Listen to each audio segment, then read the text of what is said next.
एक दिन भाग्य ने फिर कुछ ऐसा मोड़ लिया कि राजा एक बार फिर उसी बच्चे के पास जा पहुंचा।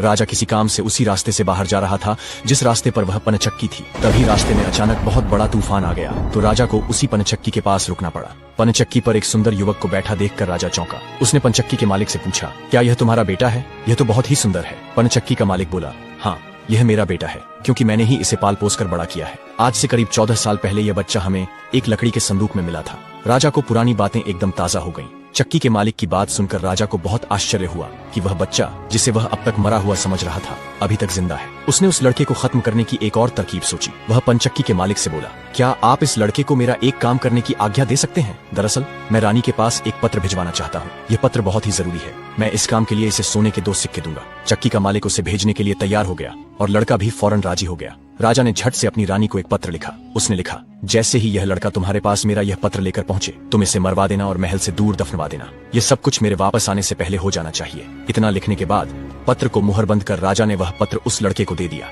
लड़का वह पत्र लेकर राजमहल की ओर चल दिया। वह आज तक कभी अपने घर से बहुत दूर नहीं गया था, इसलिए वह राजमहल का रास्ता नहीं ढूंढ सका और जंगल में भटकने लगा। शाम ढल चुकी थी। तभी उसे अंधेरे में दूर एक रोशनी दिखाई दी। वह दौड़कर उस रोशनी की ओर गया तो देखा कि वहाँ एक छोटा सा कच्चा घर था। उस घर में कोई दरवाजा नहीं था। जब वह अंदर गया तो देखा कि एक बूढ़ी औरत आग जलाकर अकेली बैठी है। बूढ़ी औरत ने उससे पूछा, बेटा, तू कहाँ से आ रहा है और तुझे कहाँ जाना है? लड़का बोला, मैं पास के गांव की पनचक्की से आ रहा हूँ और रानी माँ को यह खत देने जा रहा हूँ, लेकिन मैं रास्ता भूल गया हूँ और अंधेरा हो गया है। तभी मुझे दूर यह घर दिखाई दिया तो रात बिताने के लिए यहाँ चला आया। बूढ़ी औरत को उस लड़के पर बहुत दया आई, क्योंकि वह जगह डाकुओं का अड्डा था और वह बूढ़ी औरत उन्हीं की नौकरानी थी। उसे डर था कि अगर डाकुओं ने लड़के को देख लिया तो वे उसे मार डालेंगे। ये जानकर लड़का थोड़ा घबरा गया, पर अंधेरे में कहीं और जाना भी आसान नहीं था और दिन भर चलने से वह बहुत थक चुका था, इसलिए उसे जोरों की नींद आ रही थी। बुढ़िया के कहने पर वह घर के एक कोने में चुपचाप जमीन पर सो गया। आधी रात के बाद जब डाकू घर लौटे तो किसी अजनबी को अपने ठिकाने पर देखकर वे बुढ़िया पर बहुत गुस्सा हुए।